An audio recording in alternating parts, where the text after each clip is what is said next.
Hello, hello. Hello. Hi. Let me Hi. get you a appropriate window. Oh, sweet, sweet. How goes it? Okay, okay. I'm good. I'm back at my apartment. Hey. I was gonna call in asking, I was listening to your discussion. Do we know when George abandoned like the dead Sansa, the killing Sansa like plot line? Like, I don't know if he did.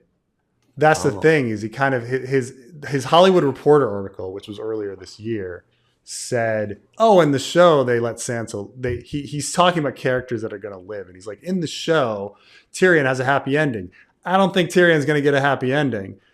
And that's completely true. I mean, it'd be Tyrion's already fucked. He's damaged goods. But then he mentions Sansa too, and he's like, uh, you know, I was gonna kill Sansa, but now I don't know and he said be based on the fact that show Sansa was delightful. oh, Did Trey and I call at the same time? What the fuck? Yeah, that's crazy. Look at The only us. yeah. reason I called was to throw in one little thing here in regards to Elio. When I spoke to him and I mentioned this, Elio said, "Yeah, that makes total sense. All the Stark kids are, connected to their wolf. So with Mm, Lady dying, like, yeah, he wasn't surprised by it. Like talking to him, even off microphone. I need to be very careful with what I say. yeah, yeah. He didn't sound shocked. He sounded like in it sounded like he was in support of it and like he knew it was coming. So I feel as though George probably told him ahead of time ages ago. And if anything, he sounded Yeah. surprised that George changed his mind. Right. I mean, like I say, the original outline says that there are five Starks that make it to the end, or the five characters that make it to the end. I shouldn't say Starks because obviously Dany and Tyrion are not Starks. Five principal characters that make it to the end. There's a lot, yeah. There's a lot of evidence, like I say, with how D&D did the show. The fact that like Sansa is given Jane Poole's story, right? Like this throwaway, and the fact, like I say, in Fire and Blood, the it does seem that like Ronald Aaron teams up with Visenya, so wouldn't Sweet Robin team up with Daenerys? Is that possible with Sansa around? And can Jon realistically be king in the North with Sansa sitting right fucking there and all sorts of things? There's a lot of evidence that Um, yeah, you can also Didn't argue that. George? Oh, sorry. I'm sorry, Trey. I'm not sorry, Trey. Go ahead. I was gonna say No, something no, about the direwolves. I'll probably sidetrack the conversation because didn't George talk about like the unkiss or whatever, like the kiss with the Hound was gonna be a thing, like right, like yeah. uh, Somebody because they brought it up and he's like, oh yeah, no, that's gonna be oh something. yeah, But he yeah, does say that's that gonna with be everything. something. Somebody brings up a random loose plot thread and he's like, yeah, I'm gonna bring that back. Because what are you gonna say? Like, I'm planning on letting No, that hang forever. Like he always says, I'm bringing that back. Oh yeah, I'm gonna deal with that.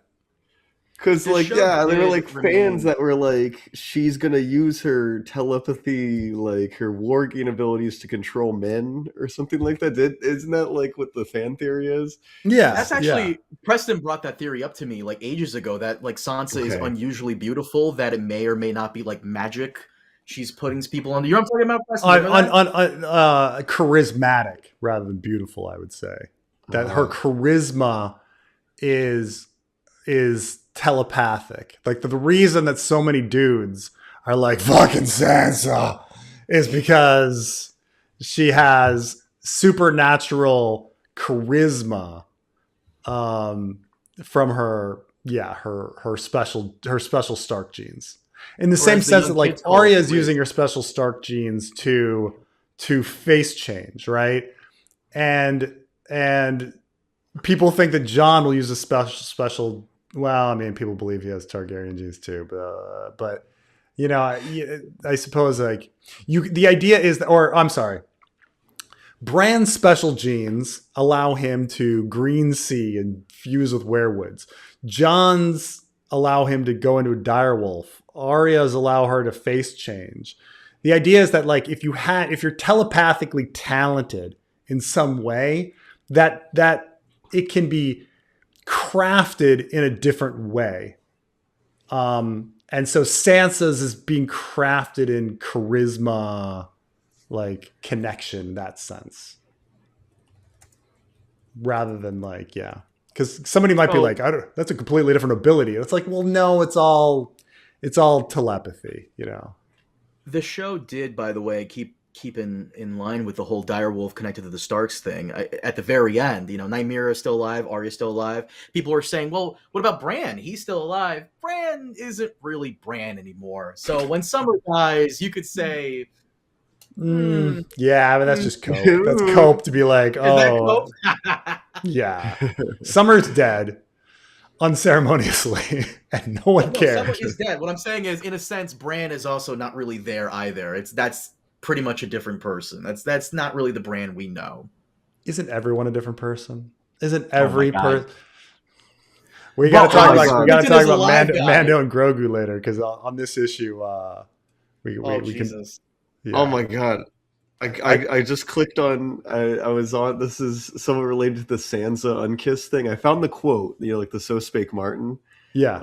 where he talks about it, and he actually goes really in depth. It's more than like an offhand comment. But also, I clicked on the link of other stuff that was mentioned in it, and the fucking top thing. This is June 26, 2001. To tell you the truth, I don't recall what Damoosh looked like. A Harangan mind, on the other hand, I remember very well. But whether I will ever bring one on the stage, I don't know. Fuck you, George. It's the same conversation as that fucking conversation. Yeah, good times. Harangan minds. Just He tell says, "You will us. Tell us see." what they look like. Just tell us. He baited us for, that's like 2001. That's 25 years ago. He baited us. Yeah, but you can look at it this way. He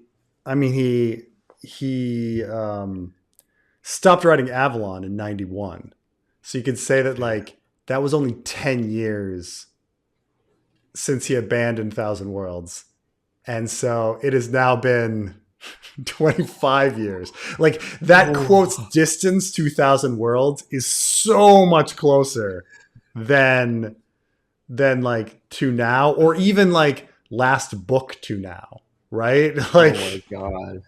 When you start thinking about he goes on, as to whether I'll ever finish Avalon, well, perhaps, hard to say. Just now I'm not looking past the Song of Ice and Fire, which is likely to occupy me for 5 more years, at least.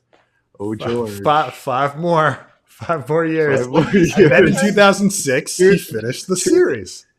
2001, Carmine. This is 2001. Oh he thought he was only going to be dealing with this. By the way, I was 1 year old when he was giving this. Like, my whole entire fucking life has gone by in George's. It's that conversation. Good. That is crazy. Good times.